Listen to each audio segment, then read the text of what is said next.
Bapak Ibu yang kekasih, Shalom, selamat hari Minggu buat seluruh jemaat GKII Tenggarong. Saya mengucap syukur kepada Tuhan karena pada hari ini saya diberi kesempatan untuk menyampaikan firman Tuhan buat seluruh jemaat. Saya ingin menyampaikan kepada Bapak Ibu semua, saya diizinkan untuk berkhotbah dengan duduk, tidak memakai mimbar, karena saat ini saya dalam isolasi mandiri dan saya terpapar COVID-19, sehingga saya tidak memakai mimbar di gereja untuk rekaman. Dan terima kasih atas kepada Pendeta Dr. Mika yang telah memberikan kesempatan untuk saya berkhotbah dengan cara seperti ini.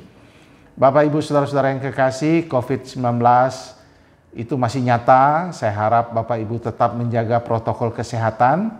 Saya sendiri terpapar COVID bersama kedua anak saya. Namun puji Tuhan, saya sendiri dalam keadaan sehat, tidak ada hal-hal yang berarti. Saya saat ini dalam pemulihan dan minum vitamin dan juga menjaga diri selama proses isolasi ini. Dan saya juga berharap saudara-saudara dalam mengikuti perkembangan ini, saudara mendengar bahwa tak lama lagi vaksin akan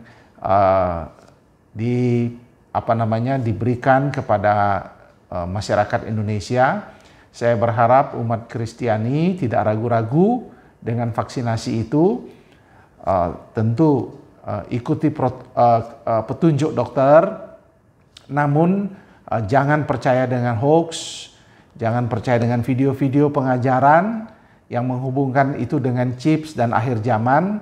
Itu sama sekali ajaran yang keliru, tidak sesuai dengan ajaran Gereja Kemah Injil. Jadi kita memiliki penafsiran yang berbeda, kita tidak menafsir kitab Wahyu secara literal, dan juga tidak boleh membangun teologi di atas dasar hoax. Jadi saudara-saudara yang nanti diberi kesempatan untuk mengikuti mendapatkan vaksin dan mengikuti program vaksinasi, silakan ikut sesuai dengan saran dan petunjuk dokter di mana saudara berada. Nah, sebelum kita bersama-sama mendengarkan firman Tuhan, mari kita akan berdoa. Tuhan Yesus, di hari Minggu ini kami percaya Tuhan menyertai kami, sekalipun kami beribadah secara online, tapi kami percaya Tuhan tetap hadir bersama kami. Tuhan melawat kami dan memberkati kami. Berkati kebenaran firman-Mu, berbicaralah kepada kami Tuhan, karena kami siap untuk mendengar. Di dalam nama Yesus kami berdoa. Amin. Bapak Ibu yang kekasih, tema kita minggu ini adalah God with us, atau saya senang kalau saya menambahkan dengan judul penyertaan Tuhan di tahun 2021. Bapak Ibu yang kekasih, mari kita membaca Alkitab kita dalam Amsal pasal 3 ayat 5-6. Demikian firman Tuhan. Percayalah kepada Tuhan dengan segenap hatimu dan janganlah bersandar kepada pengertianmu sendiri. Akuilah Dia dalam segala lakumu, maka Ia akan meluruskan jalanmu. Bapak Ibu yang kekasih, jemaat Tenggarong yang saya hormati, saya kasihi dan banggakan di dalam Kristus, kita harus mengerti bahwa saat ini kita semua sedang masih dalam situasi di mana di sekitar kita mengalami pandemi, ya saudara. Kita semua sedang mengalami pergumulan itu. Nah, saudara yang kekasih, ada banyak tantangan yang kita hadapi sepanjang tahun yang lalu, dan tahun 2021 ini kita tidak tahu apakah akan menjadi baik setelah vaksinasi atau bagaimana, kita belum tahu. Tetapi yang pasti bahwa Tuhan menyertai kita dan menuntun langkah-langkah kehidupan kita.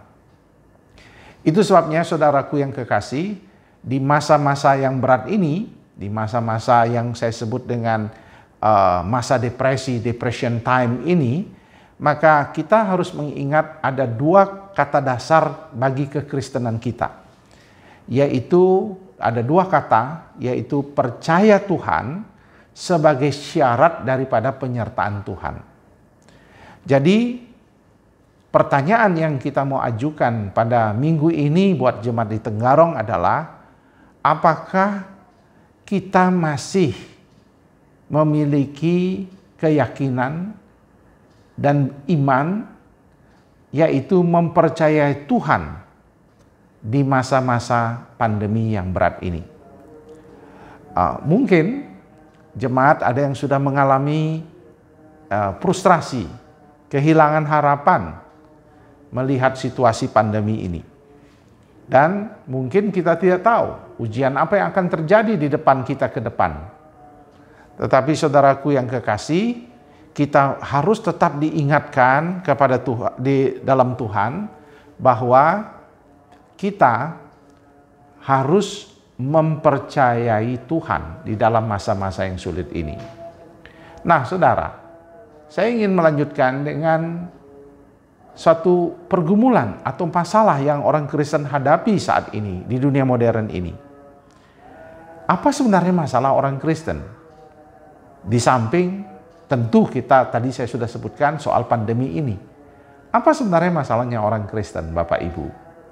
Masalah yang dihadapi adalah setelah kita memasuki era digital abad ke-21 ini, yang pertama, semua serba ada dan ada jawabannya.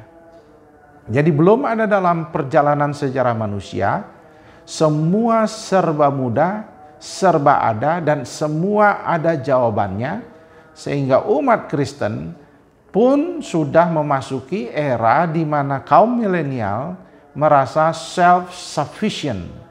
Artinya merasa sudah cukup dengan apa yang mereka akan kejar dan capai tanpa memerlukan Tuhan. Jadi ada unsur dalam dunia digital abad ke-21 ini yang disebut dengan self-sufficient. Merasa sudah cukup. Dan itu karena ya semuanya serba dipermudah. Semua apapun yang dilakukan cukup dengan gadget ini. Dan itu yang membuat orang merasa nyaman dan mudah di abad ke-21 ini. Kemudian, apa yang menjadi masalah orang Kristen sampai sulit mempercayai Tuhan itu? Karena banyak orang yang bisa membantu pergumulan Anda. Ketika ada COVID, vaksin bisa dibuat dalam 1 tahun. Ketika ada tantangan ini, ada solusinya. Cepat sekali orang bisa menyelesaikan masalah. Jadi banyak orang bisa menyelesaikan masalah dengan waktu yang cepat sekali. Jadi itu yang terjadi di sekitar kita saat ini. Kemudian ketika kita memikirkan Tuhan, lalu kita berpikir bahwa Tuhan itu terlalu jauh kalau dia berperkara dengan urusan-urusan manusia. Sehingga biarlah manusia menyelesaikan masalahnya sendiri. Itulah pergumulan yang dihadapi.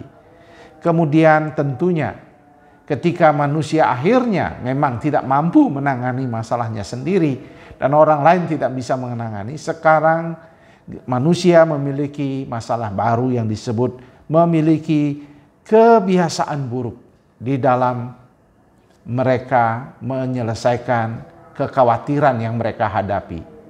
Dan itu yang menyebabkan banyak sekarang tingkat frustrasi, depresi, bunuh diri, pelarian, dan sebagainya terjadi di negara-negara yang notabene negara maju. Nah, itulah yang dihadapi manusia saat ini, saudaraku. Nah, oleh sebab itu, apakah prinsip-prinsip dalam kita mempercayai Tuhan supaya Tuhan menuntun dan menyertai langkah kita? Kalau saya sengaja memilih Amsal 3 ayat 5-6. Kenapa saya memilih ayat ini? Karena mempercayai Tuhan adalah syarat daripada penyertaan Tuhan, Bapak Ibu. Sehingga Bapak Ibu yang kekasih mau disertai Tuhan, maka dia harus mempercayai Tuhan terlebih dahulu. Nah, bagaimana prinsip mempercayai Tuhan agar Tuhan menyertai kehidupan kita sebagai orang percaya? Yang pertama adalah Tuhan mau, dalam ayat yang kelima dikatakan, percayalah Tuhan dengan segenap hati kita. Jadi Tuhan mau kita mempercayai Tuhan dengan segenap hati. Nah, apa artinya? Di sini Tuhan mau kita mempercayai Dia bukan ala kadarnya, bukan setengah-setengah, tetapi dilakukan dengan sepenuh hidup dan dilakukan dengan penuh totalitas. Ya. Jadi kita harus percaya bukan saja dari subjek internal, tetapi juga percaya secara objektif bahwa Allah ada dan Dia adalah maha segalanya. Nah, kadang-kadang kita mempercayai Tuhan jika Dia mampu membuktikan dirinya. Misalnya kita berkata, saya ditolong oleh Tuhan ketika menghadapi masalah krisis COVID ini, usaha saya masih tetap jalan, bisnis saya tetap jalan, kesehatan saya dijaga, oh berarti saya percaya kepada Tuhan. Jadi kita percaya kepada Tuhan, itu namanya percaya yang transaksional. Saya mempercayai Tuhan karena Dia telah melakukan hal-hal seperti ini. Tetapi dengan konsep yang Tuhan sendiri ajarkan, Dia mau supaya kita mempercayai Dia dengan segenap hati, bukan atas apa yang telah Dia perbuat, tetapi percaya karena Dia adalah Allah yang maha segalanya. Dan itulah yang dibutuhkan. Itulah yang disebut iman dan percaya. Dan itulah akan menjadi syarat bagi kita untuk kita mendapat penyertaan Tuhan. Kalau kita mempercayai Dia dengan segenap hati kita. Jadi no reserve, tidak ada lagi cadangan atau hal-hal lain yang membuat kita berkata, saya mempercayai Engkau kalau. Saya mempercayai Engkau kalau. Orang yang beragama sering melakukan hal seperti itu. Tetapi kekristenan, Allah mau supaya kita mempercayai Dia dengan segenap hati, dengan sesungguh-sungguhnya, tidak setengah. Nah, hari ini kita ditantang, saudaraku, jemaat di Tenggarong, karena ingat di masa-masa sulit inilah ujian terhadap mengasihi Tuhan dengan segenap hati itu menjadi bagian penting di dalam perjalanan kekristenan kita. Ini masa yang cukup berat sekali. Karena kita melihat bagaimana orang-orang yang mungkin kita kasihi mengalami tantangan, pergumulan. Bahkan saya sendiri ketika terpapar COVID seperti ini, kadang-kadang timbul rasa ketakutan. Apalagi kemudian orang-orang di Jakarta, di hamba Tuhan, beberapa hamba Tuhan pengerja kemah Injil, ternyata meninggal karena COVID. Dan akhirnya ketika kita dikatakan terpapar COVID, langsung stres, tegang. Tetapi saudaraku yang kekasih, saya mau ingatkan saudara bahwa kita harus melihat Tuhan. Jadi jangan melihat apa yang dikerjakan kepada saya sebagai syarat saya mempercayai. Tapi saya mempercayai Dia karena Dia adalah Allah yang Maha Kuasa. Saya tidak akan ada merasa titik balik, tidak akan merasa akan mau kembali lagi atau meragukan lagi. Pokoknya saya yakin. Nah, inilah yang penting dalam kita memasuki tahun 2021. Bapak Ibu ditantang jemaat Tenggarong. Ayo percaya Tuhan tanpa syarat. Dengan sepenuh hati. Dengan segenap jiwa kita. Yang kedua, Tuhan mengingatkan kita supaya terjadi penyertaan Tuhan. Yaitu dengan cara apa? Yang kedua, jangan bersandar kepada pengertianmu sendiri. Nah, Bapak Ibu ingat, jangan bersandar kepada pengertianmu sendiri. Dunia saat ini sedang menawarkan banyak solusi. COVID ada vaksinasi, COVID ada PSBB, atau ada pembatasan sosial kegiatan masyarakat, PSKM, dan apapun istilah-istilah yang muncul. banyak solusi yang ditawarkan. Itu bagus, itu baik. Tetapi juga dia bukan solusi yang sesuatu yang pasti akan menjadi solusi yang terbaik. Karena ingat, semua solusi itu hanya sifatnya sementara. Kemudian, bukan hanya itu, saudaraku, dunia juga menawarkan berbagai falsafah kehidupan. Sehingga banyak orang pintar yang menawarkan cara menyelesaikan masalah dalam kehidupan. Dan juga misalnya di dalam gereja Kristen ada namanya teologi perasaan. Jadi banyak orang mengikuti perasaannya. Dan saudara dengar khotbah lebih banyak pada perasaan.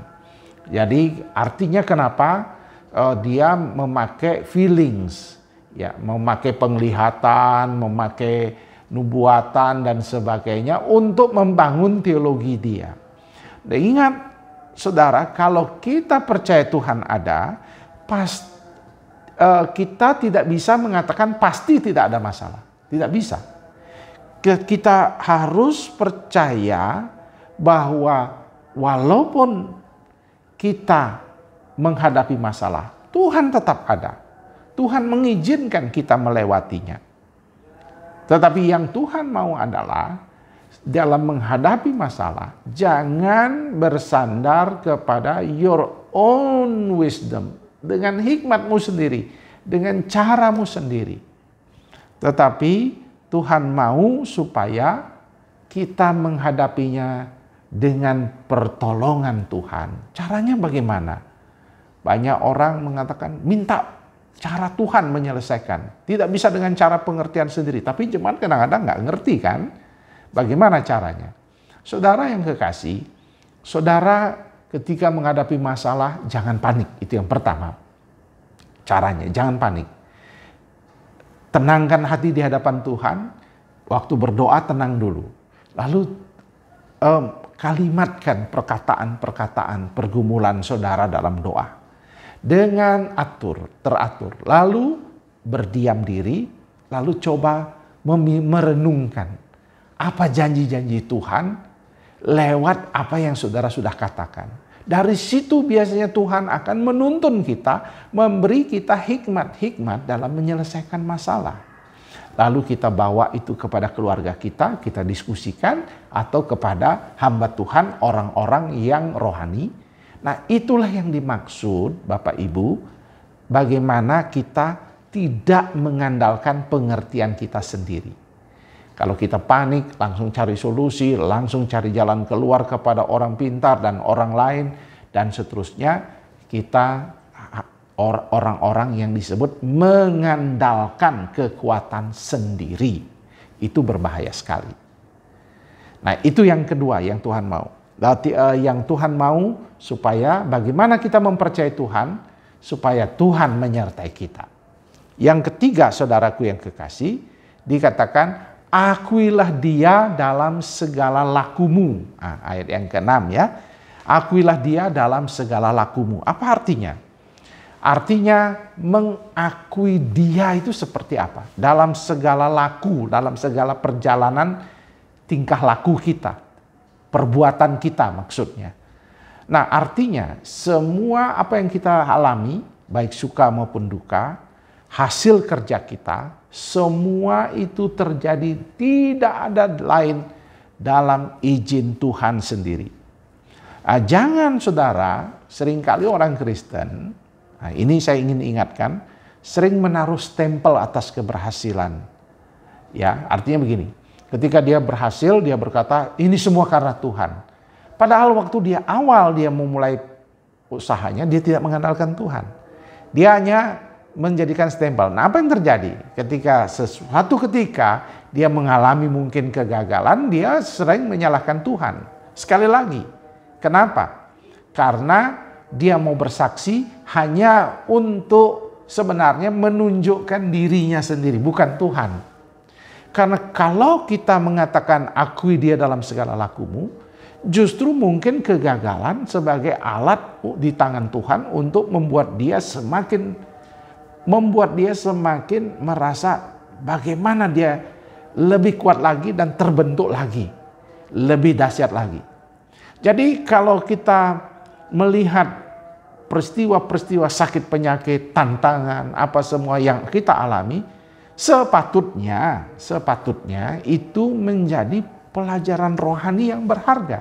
Itu artinya akui dia dalam segala lakumu.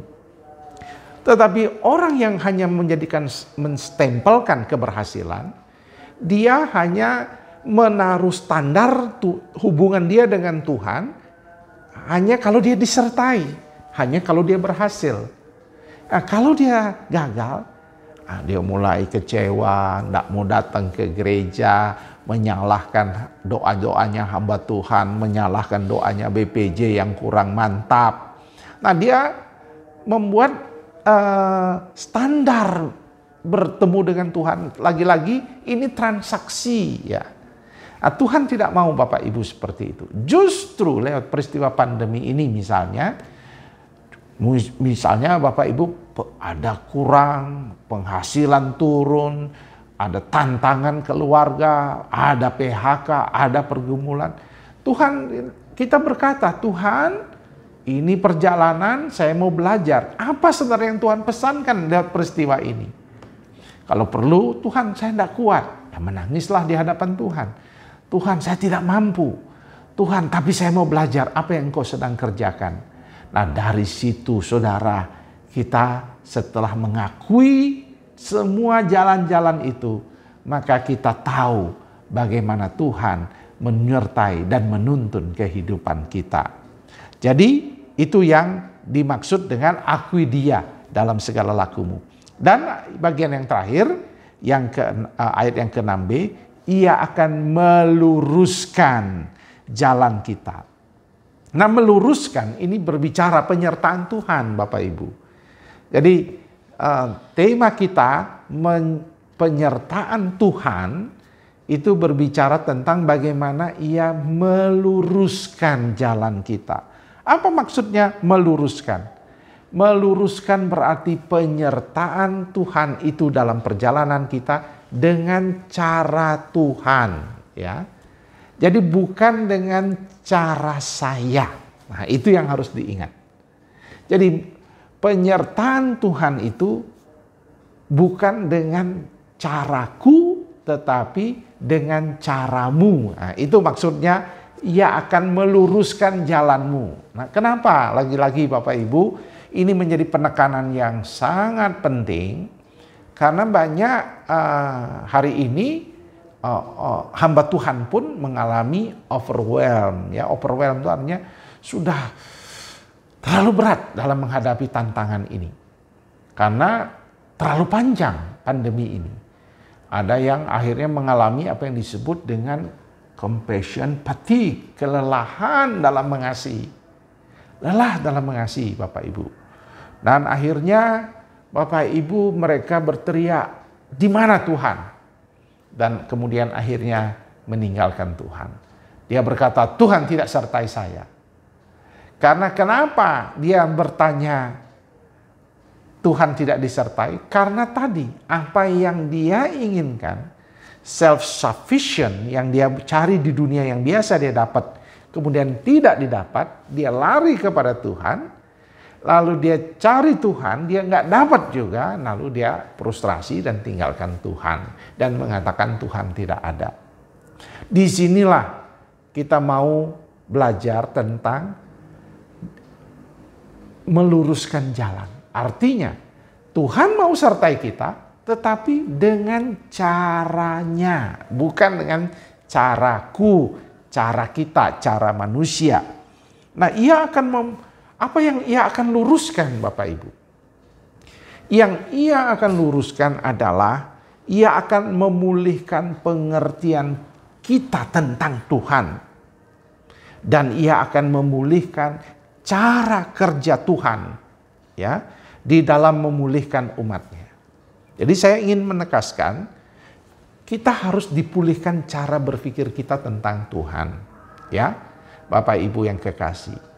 Nah, misalnya sekarang hari ini banyak orang tidak mau divaksinasi karenanya itu microchip oleh Bill Gates dibuatkan microchip itu dalam bentuk cairan, nanti masuk vaksin, lalu dicip, lalu dipasang, nanti akan menjadi pengikutnya antikristus, ya, Dajjal di Wahyu 13. Saudara yang kekasih, itu semua dibangun dalam teologi kebohongan, ya.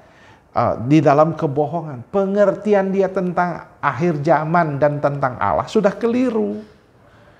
Jelas sekali bahwa vaksin itu, Bapak Ibu yang kekasih, adalah alat di tangan Tuhan untuk memelihara umatnya. Itu yang disebut dengan providensia. Dan semua kepintaran manusia disebut all truth is God's truth. Semua kebenaran yang ditemukan di dunia ini itu adalah kebenarannya Tuhan. Jadi kita harus mengerti bahwa Allah kita adalah bukan Allah yang menakut-nakuti manusia. Saya tidak mau jadi orang Kristen ditakut-takuti. Tetapi saya mau menjadi orang Kristen di mana kita mendapat pengertian yang benar tentang Tuhan. Jadi sekali lagi saya mengatakan, ada ajaran yang mengatakan DNA bisa hilang, Tuhan tidak bisa menyembah Tuhan gara-gara divaksin. Itu semua omong kosong, Bapak Ibu, ya, omong kosong. Teologi sebuah kebodohan yang betul-betul menyesatkan. Tidak mungkin DNA itu hilang. Tetapi DNA mengalami pertumbuhan, iya, mengalami perubahan, iya. Tetapi dia di brain, otak manusia dan seterusnya, itu semua sudah dipelajari, ada di Google. Kita tidak bisa dengan mudah dibohong-bohongi. Dengan kata lain, Bapak Ibu yang kekasih, Tuhan mau kita dipulihkan pengertian kita tentang Allah. Allah kita bukan Allah pembinasa, tetapi Allah kita adalah Allah yang penuh damai sejahtera. Lewat tantangan pandemi ini, Tuhan mengizinkan menemukan vaksin, Tuhan akan pakai itu untuk memelihara umatnya. Jadi, ingat, dia akan luruskan dulu caramu melihat Tuhan. Dan cara kerja Tuhan dalam memelihara umatnya pun diluruskan. Dia tidak ada teologi yang mengatakan kalau ikut Tuhan tidak ada masalah. Tetapi ikut Tuhan, Tuhan mengizinkan masalah untuk membentuk kita menjadi orang-orang yang dipakai Tuhan. Orang-orang yang berbahagia, orang-orang yang akan diberkati. Tuhan izinkan itu terjadi, Bapak Ibu. Kemudian, memang kita tidak tahu akan ujian apa yang akan terjadi di depan kita. Tetapi, kalau Tuhan sudah meluruskan pengertian kita tentang Tuhan, Tuhan sudah meluruskan pengertian kita tentang cara kerja Tuhan di dunia ini, maka ia pasti, walaupun terjadi ujian berikutnya lagi, kita pasti siap memasukinya dan mengatakan, Tuhan pasti ada. Saya percaya Engkau. Tuhan izinkan ini terjadi supaya lebih kuat. Dan apa yang terjadi? Penyertaan Tuhan ditambah-tambahkan dan menjadi sempurna di dalam kehidupan saudara dan saya. Jadi saudara, misalnya hari ini saya dan anak saya terpapar COVID, ya, terpapar COVID positif. Kita tidak perlu takut, tidak perlu malu. Bahkan kita belajar dari peristiwa ini, Tuhan apa yang Tuhan ingin kita belajar. Tuhan yang ajarkan kita untuk menjaga kesehatan dengan baik, lebih berhati-hati. Tuhan mengajarkan kita untuk banyak waktu bersekutu akhirnya dengan keluarga, saling melengkapi, saling mengajarkan satu kepada yang lain. Jadi Tuhan sedang menyertai kita dengan caranya, itu ya, bukan dengan cara kita. Cara saya, ya Tuhan begitu kena COVID, lalu kalau bisa besok virus hilang. Itu cara yang saya mau, ya.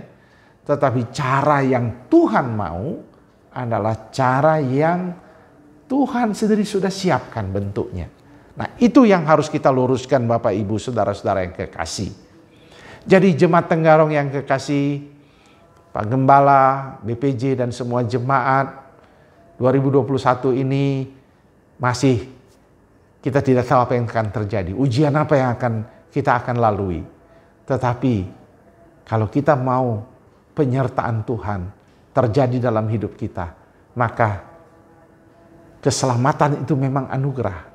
Tetapi mempercayai Tuhan adalah kata kerja yang harus Bapak Ibu hidupi dalam kehidupan sehari-hari sebagai orang percaya di tahun 2021. Kita tidak bisa mengatakan God bless you, God with you, Tuhan beserta dengan Anda.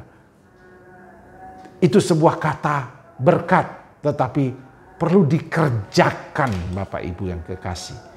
Perlu kita mengerjakannya. Nah, sebagai refleksi, kesimpulannya adalah yang pertama, penyertaan Tuhan itu terjadi karena kita mempercayai Dia.